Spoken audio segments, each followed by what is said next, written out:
नारायण साकार हर की संपूर्ण ब्रह्मांड में सदा सदा के लिए जय जयकार।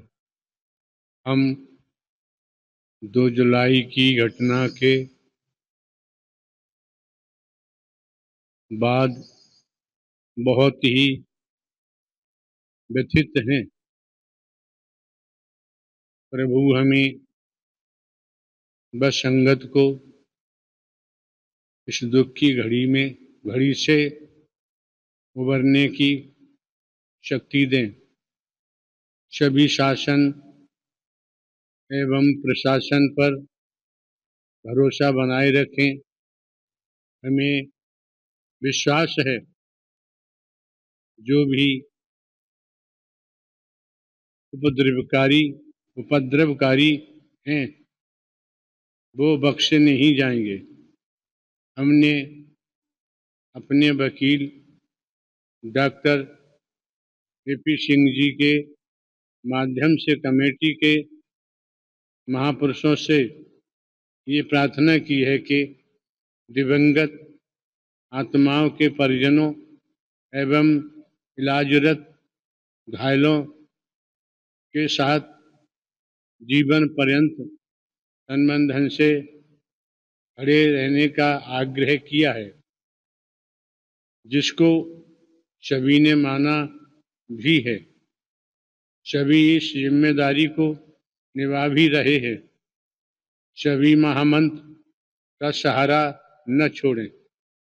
वर्तमान समय में वही माध्यम है सभी को सद्मति और सद्बुद्धि प्राप्त होने की इच्छा रखते हैं। नारायण साकार हर की संपूर्ण ब्रह्मांड में सदा सदा के लिए जय जयकार। तो आप सूरजपाल को सुन रहे थे, बाबा सूरजपाल, जिन्होंने कहा कि उपद्रवी छोड़े नहीं जाएंगे, कानून पर भरोसा रखिए, प्रशासन पर पूरा भरोसा है और जो भी उपद्रवी रहे उनके खिलाफ में कार्रवाई होगी। ये वही बाबा है जिनके लिए 2.5 लाख से ज्यादा भीड़ उस दिन सत्संग में पहुंची थी। इन्हीं के पैरों की धूल पाने के लिए मची भगदड़ में 121 लोगों की जान चली गई थी। ये वही बाबा हैं जो फरार थे और जिनकी तलाश लगातार की जा रही थी, जिनके ठिकानों पर पुलिस लगातार पहुंच रही थी, लेकिन ये वहां पर मिल नहीं पा रहे थे। इनके प्रबंधक का नंबर बंद था। अब बाबा मीडिया के सामने आए हैं और बाबा कह रहे हैं कि बहुत ही व्यथित हैं, घटना के बाद से बहुत ही दुखी हैं। जो 2 तारीख को हुआ उसके बाद से वो बहुत ही विचलित हैं, उनका मन व्यथित है, लेकिन प्रशासन पर पूरा भरोसा है। सबसे बड़ा सवाल ये है कि इतने दिन बाबा को सामने आने में क्यों लग गए? बाबा इतना ज़्यादा व्यथित हो चुके थे क्या कि उनको इतना बोल पाने में कि वो दुखी हैं, या फिर उनके जो लोग, जो उनके फॉलोअर्स हैं, जो इतनी तादाद में उनकी बातों को सुनने के लिए, उनकी चरणों की धूल पाने के लिए बेताब नजर आए थे, उनका कंसर्न इतना देर से जागा क्या? ये कई सवाल उठ खड़े हुए हैं। दूसरी बड़ी बात यह है कि बाबा को लेकर नित्य दिन अगर देखें तो आए दिन नए नए खुलासे हो रहे हैं। क्या बैकग्राउंड रहा, कैसे ये बाबा बने, और उसके बाद में इतनी तादाद में अपने साथ लोगों को जोड़ा। और उस दिन जब इतना सब कुछ हुआ तो फिर बाबा की पूरी फौज, जो बाबा के साथ में कमांडोज रहते थे, बाबा की 5000 पिंक भर्ती वाली वो जो वर्दी वाले लोग थे, वो कहाँ गए? तो ये कई सवाल इस वक्त है जो लगातार बने हुए हैं, लेकिन आखिरकार बाबा को सामने आना पड़ा। इस पूरे मामले को लेकर राजनीति भी खूब हो रही है, क्योंकि अखिलेश यादव की एक तस्वीर, उनके एक्सपोस्ट की एक तस्वीर को लगातार साझा किया जा रहा है। राहुल गांधी भी कल पहुंचे। कोई भी पार्टी को अगर आप उठाकर देखें तो डायरेक्टली इस बाबा सूरजपाल पर कोई बोलता हुआ नजर नहीं आ रहा है, और उसकी एक वजह है इनकी ज़बरदस्त फैन फॉलोइंग, जो कि सिर्फ यहीं पर ही नहीं है, जो सिर्फ यूपी तक नहीं टिकी है। चाहे छत्तीसगढ़ की बात हो, राजस्थान की बात हो, यहाँ तक भी हरियाणा तक की बात हो, इनके वहाँ तक भी फैन फॉलोअर्स हैं। और आने वाले दिनों की बात करते हैं तो विधानसभा चुनाव भी है, यूपी में उपचुनाव भी है। उस लिहाज से माना जा रहा है कि हर पार्टी पॉलिटिकली परहेज कर रही है खुलकर इन पर बोलने को लेकर। लेकिन अब आखिरकार 70 साल की उम्र के ये बाबा, जिनको सामने आना पड़ा, हादसे के बाद पहली बार बाबा सूरजपाल सामने आए और हाथरस हादसे पर उन्होंने कहा कि वो हादसे से दुखी हैं, हादसे के बाद से बहुत ज़्यादा दुखी हैं, आहत हैं। दोषियों को बख्शा नहीं जाएगा। लोगों को भी वो सांत्वनाएं अपने लोगों को खोने के बाद देते हुए नजर आ रहे हैं कि आप लोग मजबूत रहिए और उपद्रवियों को छोड़ा नहीं जाएगा, प्रशासन पर भरोसा रखिए। हादसे से बेहद दुखी हूँ, प्रशासन पर पूरा भरोसा है। देखिए बड़ी बात यह है कि इस हाथरस भगदड़ का जो मुख्य आरोपी है मधुकर, वो भी हिरासत में है। हाथरस भगदड़ मामले के मुख्य आरोपी देव प्रकाश मधुकर को उत्तर प्रदेश पुलिस ने हिरासत में लिया। मधुकर के वकील का दावा कि उसने दिल्ली में समर्पण किया है। उधर मामले की जांच करी यूपी सरकार की एसआईटी ने प्रारंभिक जांच रिपोर्ट मुख्यमंत्री योगी आदित्यनाथ को सौंप दी है और उसमें एकत्र किए गए साक्ष्य सत्संग के आयोजकों के दोषी होने के संकेत दे रहे हैं। एसआईटी प्रमुख अनुपम कुशरेश ने यह जानकारी दी। भगदड़ के सिलसिले में दर्ज प्राथमिकी में मधुकर एकमात्र आरोपी है। सत्संग वाली जगह पर वो मुख्य सेवादार था। बड़ी बात यह है कि जिस दिन ये हादसा हुआ उस दिन सेवादार जिनको लोगों की मदद के लिए आगे आना चाहिए था, क्योंकि जब परमिशन ली जाती है तो ये जो प्रबंधक आयोजक होते हैं तो ये अपने इन्हीं पूरे मैनेजमेंट का आधार बताते हैं कि हम इतने बड़े आयोजन को करने जा रहे हैं। लेकिन जब वहाँ पर भगदड़ मची तो आपको जानकर हैरानी होगी कि बाबा के सेवादार लोगों की सेवा करने की बजाय वहाँ सबूत मिटाने में जुटे हुए नजर आए। अभी तक जो जांच पड़ताल हुई इसमें यही सामने आया कि वहां पर सबूतों को मिटाने की कोशिशें की जा रही थी बजाय लोगों की मदद करने की। लेकिन इससे भी बड़ी बात यह है कि जो लोग बाबा को मानते हैं उनको अब भी बाबा पर इतना भरोसा है कि वो कहते हैं कि इसमें बाबा का कोई दोष नहीं है। वो लोग अपनी मर्जी से वहां पर पहुंचे, हालात ऐसे बने। लेकिन एक हकीकत यह है कि जब बाबा इतने ही संवेदनशील थे तो फिर उनका जो पूरा मैनेजमेंट था उसने लोगों की मदद क्यों नहीं की। लगभग 5000 से ज़्यादा सुना कि पीली वर्दी के अंदर बाबा के लिए लोग तैनात रहते हैं, ब्लैक कमांडोज बाबा के लिए तैनात रहते हैं, वॉलंटियर्स लगे थे हज़ारों की तादाद में। वो सब लोगों की मदद की बजाय कहाँ गए।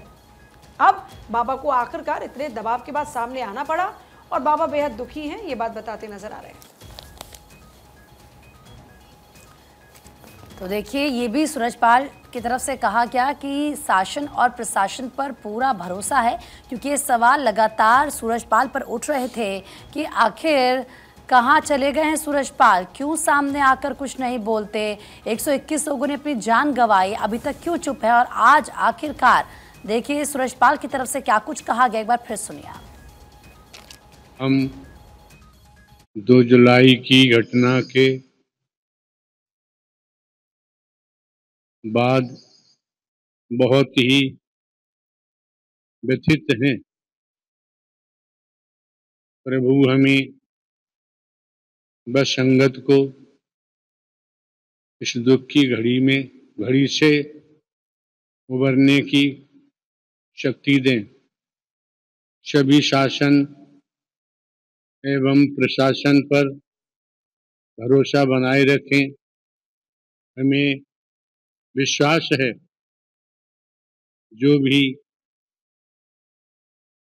उपद्रवकारी हैं वो बख्शे नहीं जाएंगे। हमने अपने वकील डॉक्टर AP सिंह जी के माध्यम से कमेटी के महापुरुषों से ये प्रार्थना की है कि दिवंगत आत्माओं के परिजनों एवं इलाजरत घायलों के साथ जीवन पर्यंत तन धन से खड़े रहने का आग्रह किया है, जिसको सभी ने माना भी है। सभी इस जिम्मेदारी को निभा भी रहे हैं। सभी महामंत्र का सहारा न छोड़ें। वर्तमान समय में वही माध्यम है सभी को सद्मति और सद्बुद्धि।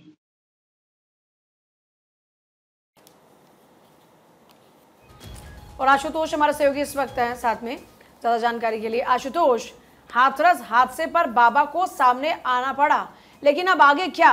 मधुकर की गिरफ्तारी के बाद पुलिस का नेक्स्ट स्टेप क्या होगा? देखिए निश्चित रूप से बाबा पिछले कई दिनों से लापता था, ऐसी मीडिया खबरें चल रही थी। हालांकि भारत 24 ने इस बात की पुष्टि की थी कि बाबा मैनपुरी इलाके में अपने आश्रम में मौजूद है। और आखिरकार वही हुआ कि जिस तरीके से पुलिस का दबाव देखते हुए, उसके अलावा मीडिया का दबाव देखते हुए बाबा ने बयान जारी किया है। और बाबा ने अपना एक वकील भी किया था AP सिंह, उसके माध्यम से भी 2 दिन पहले एक पत्र जारी किया था।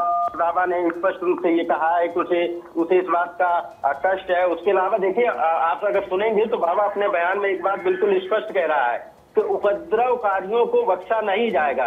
यानी कि बाबा भी कहीं ना कहीं इस बात को मान के चल रहा है कि पूरे घटनाक्रम में कोई न कोई ऐसा उपद्रवकारी शामिल है जिसकी वजह से इतना बड़ा हादसा हुआ। तो ये बाबा का पॉइंट पकड़ने वाला है। इसके अलावा कल रात लेकिन आशुतोष, ये बात तो बाबा ने अपने वकील के जरिए भी कही, लेकिन सबसे बड़ी बात है कि जिस व्यक्ति को सुनने के लिए लाखों की तादाद में वहां पर लोग पहुंच गए, अभी तक उस व्यक्ति पर एफआईआर दर्ज नहीं हुई।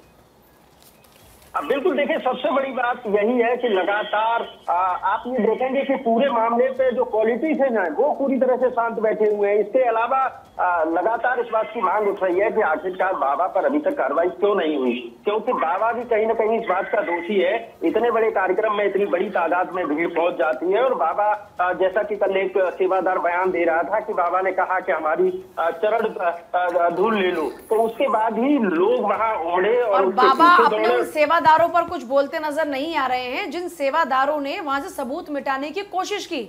तो उपद्रवकारी कौन हुए, बाबा को इस पर भी स्पष्ट तौर पे बात करना चाहिए। आशुतोष, बहुत शुक्रिया आपका फिलहाल पूरी जानकारी के लिए।